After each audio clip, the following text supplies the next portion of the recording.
Բարի օր, հանրային ռադիոյի եթերում առանց թողատակի հաղորդաշարի հերթական թողարկումն է, ես Լևոն Սարդարյանն եմ, այսօր իմ զրուցակիցն է միջազգային անվտանգության հարցերի հայկական ինստիտուտի փորձագետ, միջազգային տնտեսական իրավաբան Արայիկ Պապյանը, բարև ձեզ։ Բարև ձեզ։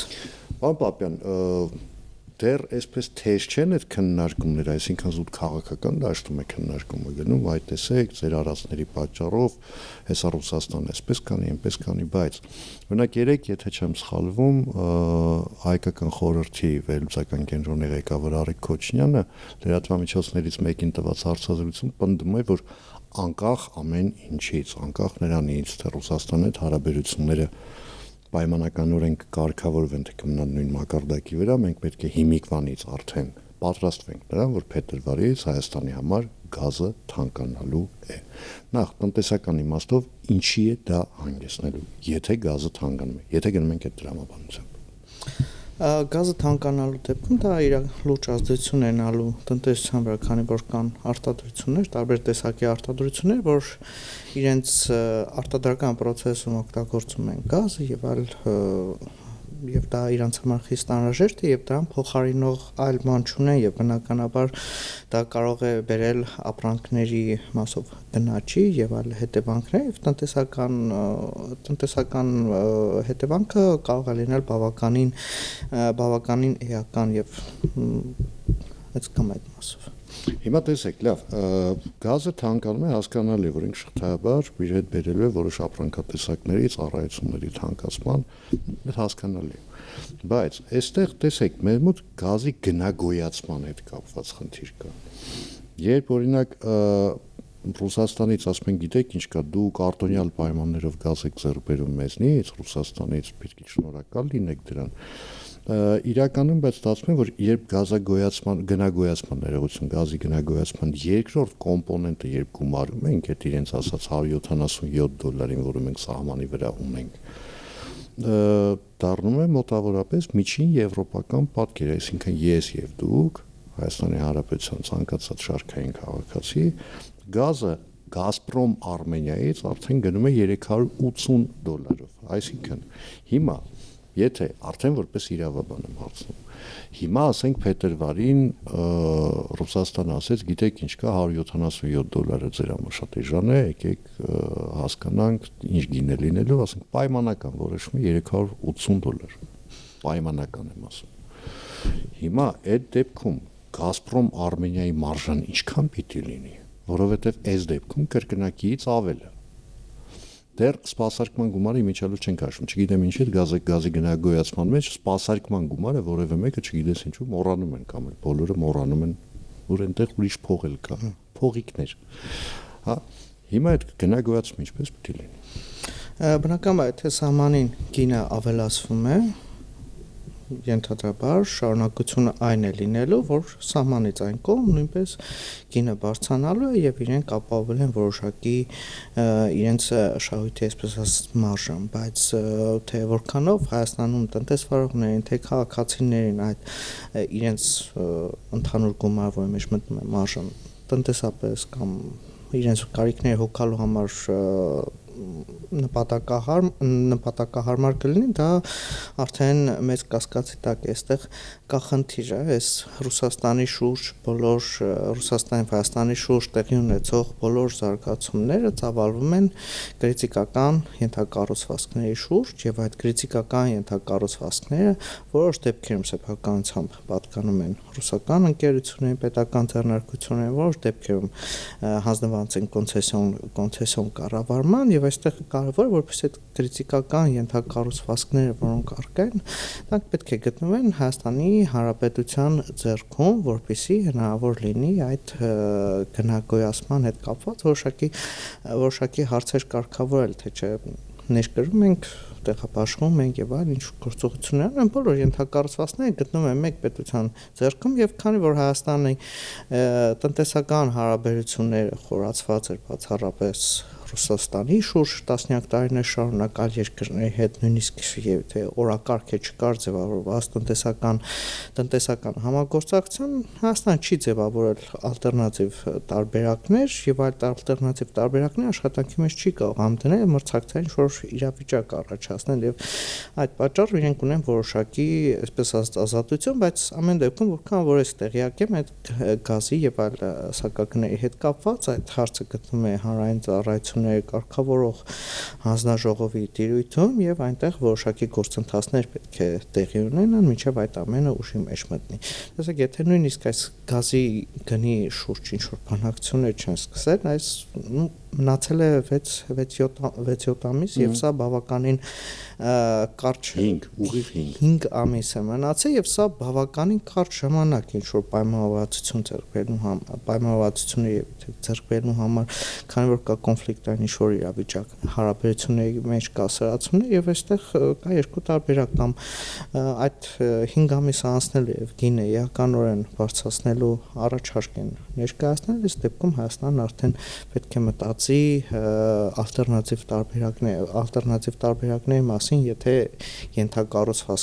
արկա ենթակառուցվածքները բավարարում են այդ գործընթացները իրականացնելու համար ալտերնատիվ, օրինակ Իրանի Իսլամական Հանրապետությունից ներկրելու հնարավորությունը եւ այլն։ Այսինքն այստեղ պետք է արդեն իսկ գործընթացներ սկսված լինեն։ 5 ամիսը կոնֆլիկտային իրավիճակում, լարված իրավիճակում թեկուզ հանրային դաշտում է երևում, որ հարաբերությունները բավական շիկացած եւ կարծում եմ արդեն այդ հանրային դաշտից դուրս ավելի փակ ձևաչափերով ավելի շիկացած հարաբերություններ են, ամեն ինչը ենթադրում է, որ դուրս չի գալիս այդ փակ շրջանակներից, ինչ որ մի մասն է։ Հետեւաբար կարծում եմ, որ ժամանակը շատ կարճ է եւ գազի գնի բարձրացում ըստ իս շատ հնարավոր է որ տեղի ունենա, բայց թե որքանով այստեղ արդեն կախված է Ռուսաստանի առաջարկից եւ Հայաստանի պետական մարմինները այստեղ նույնպես իրենց ասելիքը ունեն, կհաստատեն, թե չէ կարծում եմ, որ բնականաբար ոչ։ Հիմա տեսեք, քանի որ խոսք գնաց մարժայից, որ Գազպրոմը ինքն գազը վաճառում, այդ գազը հետո բաշխում է արդեն իր ուզած, այս դեպքում արդեն 120, եթե չեմ սխալվում, տոկոսանոց մարժայով։ Հիմա եկեք մի քիչ այլ օրինակի վրա բերենք։ Կենտրոնական բանկը իր, այսպես ասեմ, պայմանական ենթակայության տակ ունի բազմաթիվ բանկեր, որոնք մասնավոր կապիտալ է, այսինքն պետական բանկեր այնտեղ չկա։ Բայց կենտրոնական բանկը սահմանում է խաղի կանոններ հենց ընդ որում մարժայի հետ կապված, որ բանկը չի կարող ունենալ, ասենք, այսքան տոկոսից ավել տարեկան կտրվածքով եմ ասում, ասենք, վարկի գումարը չպետք է այսքան տոկոս գերազանցի։ Այսինչ դեպքում, օրինակ, տարադրամի փոխանակման դեպքում մարժան արխիվաճառքի չպետք է գերազանցի այսինչ տոկոսը։ Հիմա օրինակ կարող է Հայաստանի Հանրապետությունը ասի, գիտեք ինչ կա, դե որ դուք խաղի կանոնները փոխում եք, ես էլ նոր խաղի կանոններ եմ սահմանում ու ասում եմ, որ IS ու INM դաշտերում մարժան չպետք է գերազանցի այսինչ n%, ասենք 10%, 10% այդ աշխարհում կոնֆետ տոկոսը։ Կենտրոնական բանկը հանդիսանում է կարգավորող մարմին բանկերի համար, վերահսկողություն է իրականացնում եւ այլ գործառույթներ իրականացնում եւ նմանատիպ գործառույթներ օրինակ հանրային ծառայությունների շրջանակում դա հանրային ծառայությունների կարգավորող հանձնաժողովն է։ Կարծում եմ, որ այո, կարող են սահմանել այդպիսի մարժա եւ այդ դեպքում արդեն պետք է հասկանալ ինչ տեղի կունենա հաջորդ, այսինքն եթե 110% այսպես նշված թիվը նվազեցվի, ասենք 10%-ի կամ 20%-ի կամ նվազեցնի այնքանով, որքանով որ գազի գնի մեջ սպառողների համար փոփոխություն տեղի չունենա, արդյոք գազամատակարարումը Ռուսաստանի կողմից կամ մյուս կողմը կհամաձայնվի, այսինքն այստեղ խաղը երկու կողմից է, Հայաստանի կարգավորող մարմինները պետք է ընդունեն կարգավորում, որով դնեն որոշակի սահմանափակում, դա պետության իրավունքն է եւ ազատ կարող է օրենսդրություն ընդունել, ինչ որ դուրքեր սահմանել կամ ինչ որ սահմանափակումներ դնել, իսկ մյուս կողմից արդեն մատակարարողն է, արդյոք մատակարարողը կհամաձայնվի այդ պայմաններով աշխատել Հայաստանի տարածքում։ Քանի որ իրենց մոտ որոշակի տնտեսական բարդ իրավիճակ է կապված արևմտյան սանկցիաների հետ, մատակարարողները սահմանափակված են որոշակիորեն, այս դեպքում միգուցե նաև համաձայնվեն ինչ-որ ժամանակ աշխատել այդ պայմաններով կամ գնան այսպես ասած վաբանկ եւ հրաժարվել աշխատեն այդ պայմաններով եւ հետեւաբար հարց է առաջանում Հայաստանը որտեղից է այդ գազը մատակարարելու ինչ ալտերնատիվ տարբերակներ ունի։ Օրինակ Իրանի Իսլամական Հանրապետություն։ Իրանի ասենք Միացյալ Նահանգների հետ մենք պայմանավորվում ենք, ասում ենք գիտեք ինչ կա ժողովուրդ, այսպիսի իրավիճակի աչքներդ փակեք, ձեր սանկցիաները մենք շրջանցելու ենք, շնորհակալություն ուշադրության համար, բայց այլ տարբերակ չունենք։ Այդ տարբերակը նույնպես հնարավոր է բնականաբար եւ որքանավոր ես լատվական դաշտին հետևացել եմ, արդեն որոշակի գործընթացներ ինչ բանակցություններ են տեղի ունենում ընդհանուր ձևարկումներով հայտարարություններ ներկայացված կամ ինչ որ այլ ձևաչափով եւ այդ որոշակի գործընթացներ արդեն տեղի են ունենում եւ այդ գործընթացները պետք է որոշակի արագություն հնարավորության դեպքում հաշվի առնելով նաեւ այդ բանակցությունների բարդությունը, բայց որոշակի արագացման հնարավորություններ պետք է լինեն, քանի որ ժամանակը կարճ է, 5 ամիս է։ Ենթակառուցվածքները տեղափոխել, երկրորդը ենթակառուցվածքները չեն գտնվում մեր սեփականության ներքո, այդ դեպքում ինչ պետք է արվի ազգային այցում պետք է տեղի ունենա կամ ինչ-որ այլ ձևաչափով պայմանավորվածություններ եւ այլն, այսինքն կրկին վերադառնում ենք այն խնդրին, որ ենթակառուցվածքները այս թեժ տնտեսական արդեն իսկ ոչ այդքան թեժ իմ կարծիքով իմ գնահատականով սա սահմանափակումն է եւ այլն դեռևս սկզբնական փուլում է եւ էսկալացիայի էական տեղ կա դեռևս, բայց ամեն դեպքում այս իրավիճակում արդեն ենթակառուցվածքների հարցը դարձել է կրիտիկական կարևորության եւ պետության անվտանգության հարցը դարձել եւ դա պատահական չէ որ երբ որ որոշակի շուկաների ազատականացում էին իրականացնում գլոբալ մակարդակով, դա առևտրի համաշխարհային կազմակերպության ստեղծումից հետո եւ այդ դրան հաջորդող ժամանակահատվածներում միշտ քննարկում կար արդյոք պետական ենթակառուցվածքների մասնավորեցումը կամ այլ երկրների փոխանցումը ճիշտ է եւ տեսակետների մեծ մասը դա նշում է որ դա սուվերենության հետ կապված հարց է պետության ձեռքերը կապում է որոշակի սահմանափակում այսպես ասած գերության մեջ է որոշակի դեպքում պետություն գերության մեջ ենք նույն ոնց որ տվյալ պահին Հայաստանն է գերության մեջ որոշակի ենթակառուցվածքների առումով եւ բնականաբար սխալ է որպեսզի այդ պետության համար գեր կարևորագույն տնտեսական ենթակառուցվածքներ լինեն այլ կազմակերպության այլ երկրի կամ այլ կազմակերպության ձեռքում պետք է լինի դա պետության վերահսկողության ներքո պետության ձեռքում եւ կառավարումը ըստիս պետք է իրականացնի պետությունը կամ պետությունը հնարավորություն ունենա այնպիսի զարգացվածության աստիճան ունենա որպեսզի կարողանա մի քանի օպերատորների միջոցով չնայած գազի դեպքում մի քիչ բարդ է բայց այլ ենթակառուցվածքների վրա եթե տեղափոխվենք այնպիսի զարգացության աստիճան պետք է ունենա որ կարողանա կազմակերպել առողջ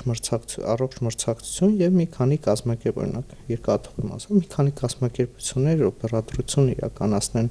Հայաստանի տարածքում դա թվում է այդ մրցակցություն ստեղծելը մրցակցային միջավայր ստեղծելը այդ ենթակառուցվածքները թվում է թե ասեցինք բավականին հեշտ գործ է բայց դա բավականին ծանրագույն գործ է Ժամանակի միջանց համախոսակցություն կար կապված հեծի հետ, որ կարելի է բաժանել Հայաստան, ասենք ռեգիոնների, ասենք պայմանական 3 ռեգիոնի կենտրոն հարավ-հյուսիս եւ այնտեղ ըստ էության մրցակցային տարբերակով տրամաբանությամբ աշխեն էլեկտրաէներգիան եւ որպես օրինակ բերվում էր Վրաստանը, այսինքն ես կարող եմ մի օպերատորից օգտվեմ, իմ ուղիղ դրկից հարևանը կարող է ուրիշ օպերատորի ծառայություններից օգտվել, այսինքն էլեկտրաէներգիա գնենք տարբեր կազմակերպություններից եւ այդտեղ առողջ մրցակցության հաշվին նաեւ գնանկում տեղի ունեն։ Աշխարհագրական բաժանման մասով ըստ էության դա իրանով կարող է նաեւ մի քիչ որոշակի նաեւ հակամրցակցային էլեմենտ պահանջի, այսինքն օպերատորությունը պետք է տրամադրվի, եթե կենտրոնում աշխատում է 2 օպերատոր մնացած օպերատորները կարող են մտնել այդ կենտրոնի դաշտում եւ ծառայություններ մատուցել ըստ էության հետաշխարհագրական սահմանափակման մասով նպատակը դա է, ինչ որ օպերատորներ ինչ որ տարածաշրջան մատուցեն ծառայություններ, արդյոք կենտրոն հարավ-հյուսիս այդքան օպերատորներ կգտնվեն կամ հնարավոր կլինի նման քանակի օպերատորներ մուտք գործեն շուկա, որպեսզի այդ տեղը զբաղեցնեն։ Դա որոշակի իր մեջ էլի ոչ մրցակցային ինչ որ տենց կիսամենաշնորհային էլեմենտներ կարող է ստեղծել եւ այստեղ կարեւոր որ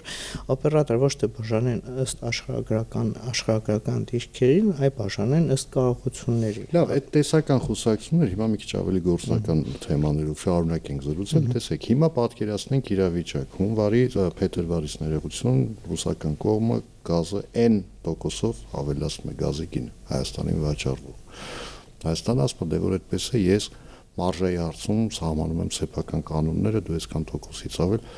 այն մի կողմը էլի պայմանական, հիպոթետիկ տարբերակներ են քննարկում։ Հրաժարվում ասում ես այդ պայմաններով, այսինքն պայմ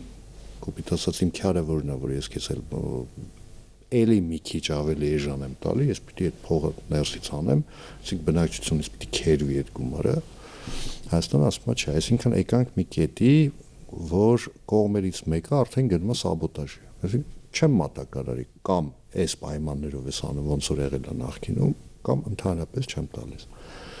Հայաստանի հնարավոր գործողությունները դուք էլ նշեցիք, որ տարբերակներից մեկը դա Գազպրոմ Արմենիայի պետականացումն է, այսինքն Ռուսաստանի տիրապետությանից վերցնելը եւ վերադարձնել Հայաստանի Հանրապետությանը։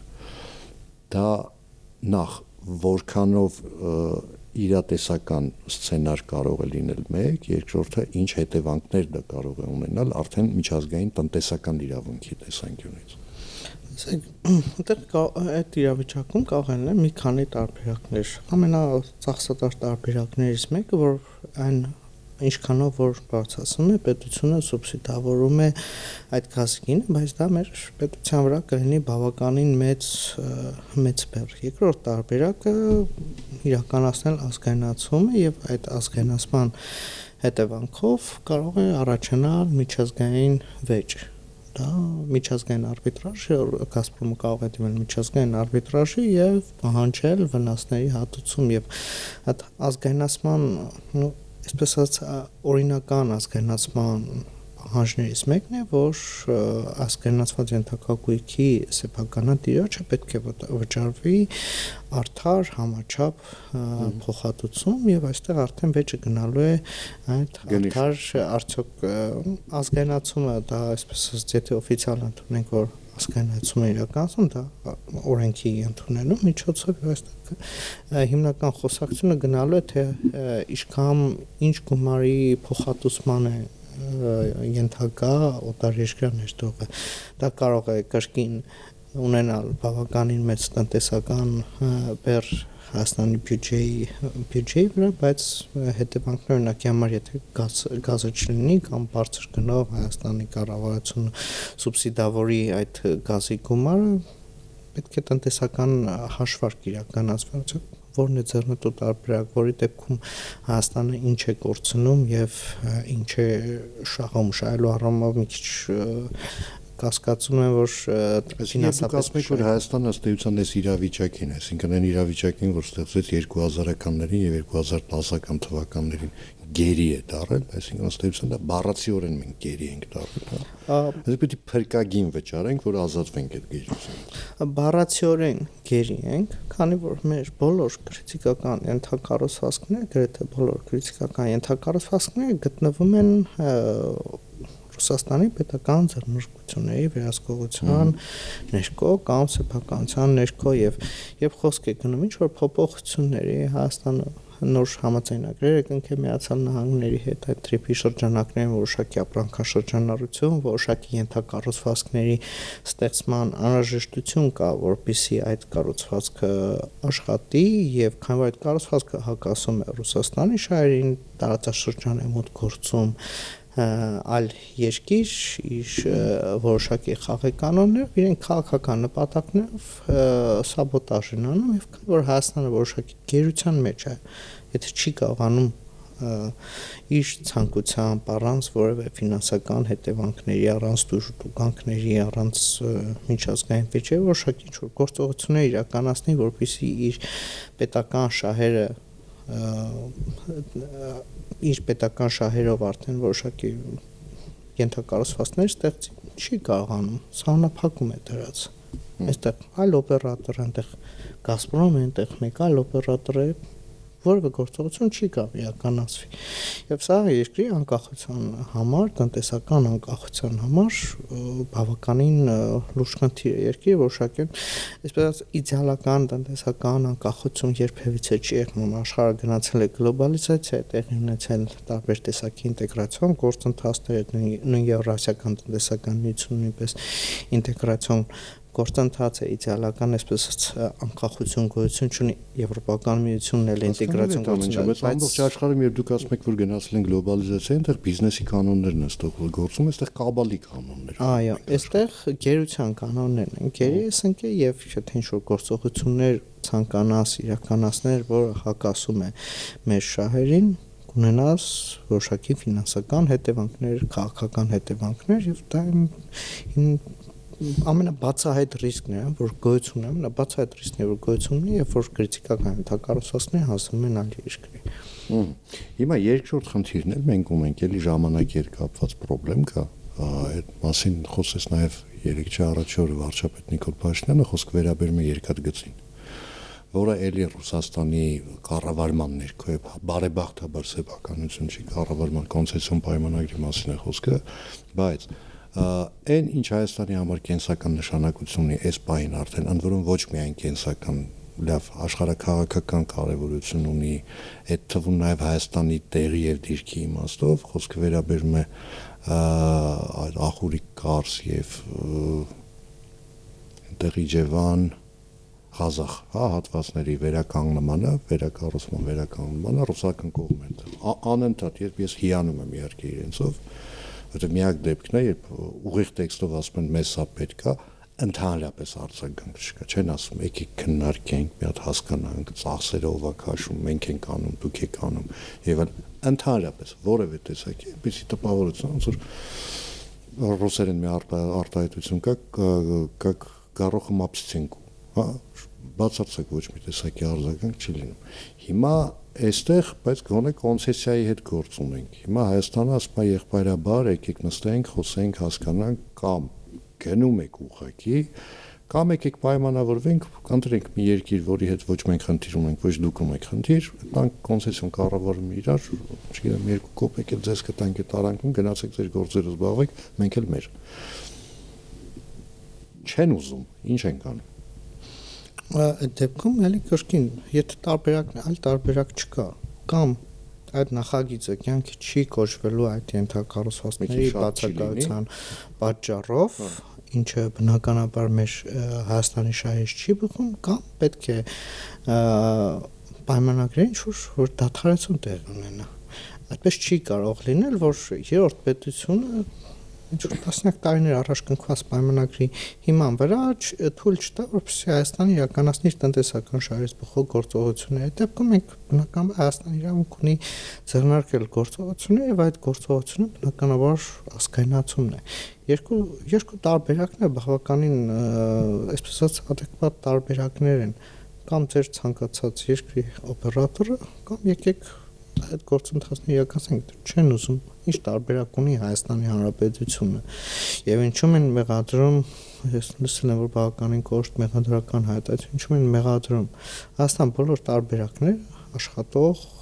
ալտերնատիվ տարբերակները առաջարկում է եւ այդ տարբերակներով Ռուսաստանի Դաշնությունը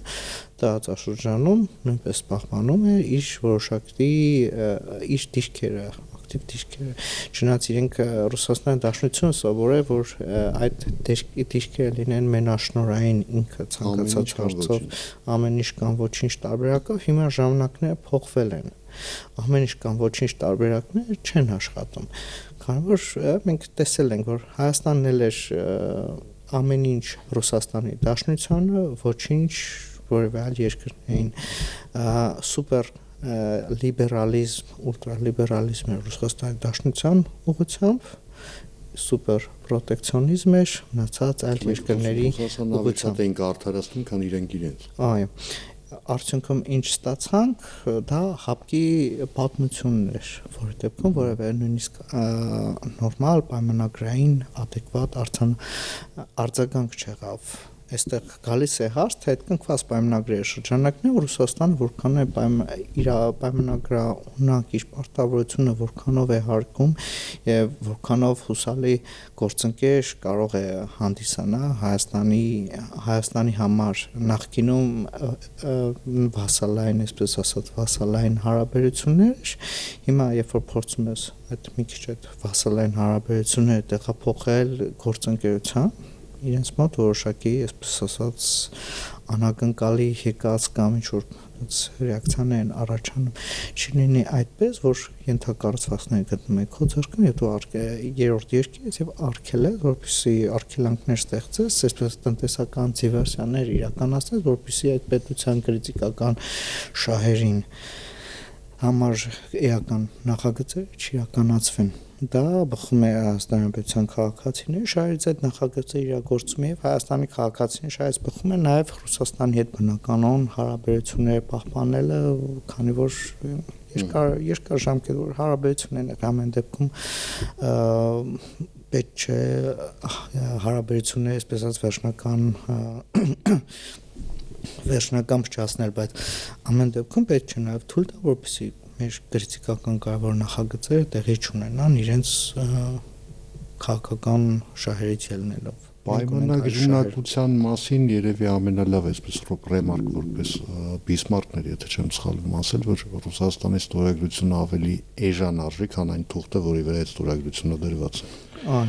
Բայց հիմա տեսեք, մենք խոսում ենք բազմավեկտորությունից, չէ՞, Հայաստանի իշխանությունները խոսում են բազմավեկտորությունից, մասնավորապես Միացյալ Նահանգների կողմ ենք ցույց տալիս, Եվրամիության կողմ ենք ցույց տալիս։ Հիմա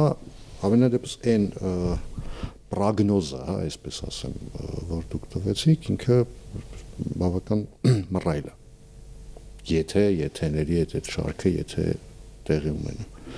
Մենք ունենք Միացյալ Նահանգների նման գործընկեր, մենք ունենք Եվրամիության նման գործընկեր։ Ինչ կարող են իրենք մեզ առաջարկել այս ամեն ինչի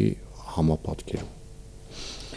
Այս խոսակցությունները, որ տնտեսական որոշակի խնդիրներ են, եթե չեն սխալվում, նախկինում կար խոսակցությունները հացահատիկի մատակարարման հետ կապված ինչ-որ արգելքներ եւ հրապարակվեց որոշակի գործողությունների ծրագիր, որը իրագործվելու էր նաեւ ԵՄ աջակցությամբ, Միացյալ Նահանգների աջակցությամբ, եթե չեն սխալվում, դա դեռևս Բայդենի վարչակազմի այդ վերջին ամիսների ընթացքում եւ բնականաբար այստեղ այդ երկրները էական աջակցություն կարող են ցուցաբերել, թեկուզ, այսպես ասած, emergency արտակարգ իրավիճակներ, օրինակի համար, երբ որ արդեն բավականին ինտենսիվ քանակությամբ ըստ տվյալների հրապարակված տվյալների ապրանքներ են արտահանվում Եվրոպական միություն, դա ենթադրում է, որ որոշակի, այսպես ասած, մեղմ մոտեցում է ցուցաբերվել Հայաստանի ապրանքների համար եւ այդ մեղմ մոտեցումը, այսպես ասած, քրիտիկական իրավիճակում աջակցության ծրագիր եւ այդ աջակցության ծրագրերը բնականաբար պետք է նաեւ շարունակական լինեն, այնտեղ գումարային, նաեւ որոշակի կոմպենսացիայի համար գումարեր տրամադրվել չնայած բավականին փոքր տնտեսաշրջանառության, ինչ ապրանքաշրջանառություն ունենք Ռուսաստանի հետ համատած դա այսպես ասած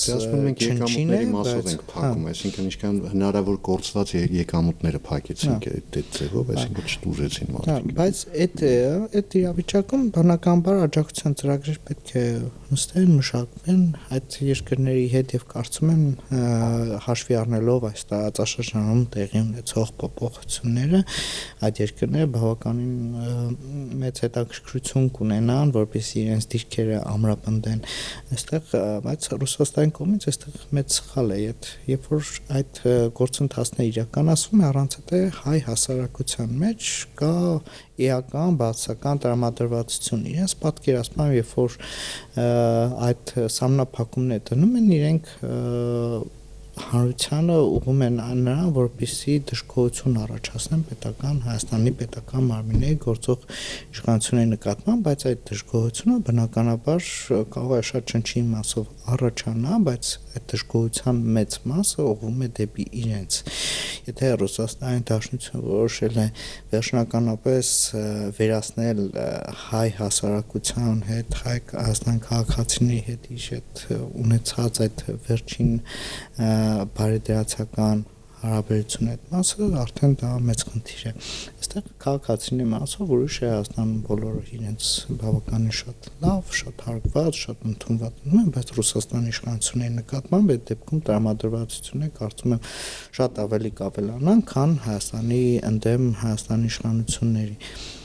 Ես չգիտեմ որքանով է դա իրենց հետաքրքրում, բայց հույս ունեմ, որ ինչ որ մի պահի իրենք էլ կգան եզրահանգման, որ բումերանգի էֆեկտն աշխատելու բավական անհաջող։ Տարածաշրջանում իրենց ներկայացվածությունը ուղղակի ոչ միայն կախված է այդ ենթակառուցվածքներից եւ այդ ֆինանսական հատվածներից, կախված է տվյալ երկրի ազգաբնակչության դրական կամ բացասական տրամադրվածությունից եւ կարծում եմ, որ այդ գործողությունները իրենց համար կստեղծեն ավելի բարդ իրավիճակ հասարակության տեսանկյունից, իսկ պետության համար, մեր պետության համար որոշակի ֆինանսական հետևանքներ, որը պետք է բյուջեից դուրս գա եւ դա նույնպես կրկին խնդիր է մեր համար։ Ամեն դեպքում սա ինչ որ ավելի լայն գործընթաց է, նայում ենք որպես առանցին, սա ավելի լայն գործընթաց է, վերականգնվում է սուվերենությունը ամենակարևորագույն ենթակառուցվածքների նկատմամբ, ստեղծվում է որոշակի մրցակցային իրավիճակ, ինչը կարող է տնտեսության համար աճի հնարավորություններ ստեղծել եւ այդ աճի հնարավորություններից այդ աճից եկած եկամուտներով որոշակի այդ ֆինանսական բացասական հետևանքները պատվեն, բայց կրկին սա տնտեսական հաշվարկների հարց է։ Կարող են լինել վեճեր այս գործընթացների իրականացման ընթացքում միջազգային արբիտրաժային վեճեր, որոնք կարող են տևել տարիներ, կարող են տևել 3 տարի, 5 տարի կամ 10 տարի եւ վերջում դրանց այսպես ասած արդյունքները անհայտ են։ Միգուցե Հայաստանը շահում է այդ վեճը, միգուցե բարդում է եւ այդ տարիների ընթացքում է կուտակվելու որոշակի ֆինանսական հնարավորություններ, տնտեսական աճ եւ այդ ձևավորված գումարներից հնարավոր է նաեւ փակել վնասները։ Սա որոշակի այսպես ծառայությունների դեպքում, բայց օրինակ գազի դեպքում դրա էֆեկտները լինելու են անմիջապես։ Շնորհակալություն զրույցի համար, հիշեցնեմ այսօր իմ զրուցակիցն էր միջազգային եւ անվտանգության հարցերի հայկական ինստիտուտի փորձագետ, միջազգային տնտեսական իրավաբան Արայիկ Պապյանը, ես Լևոն Սարդարյանն եմ, կհանդիպենք վաղը նույն ժամին, նույն վայրում, հաջողություն եւ համբերություն բոլորիս։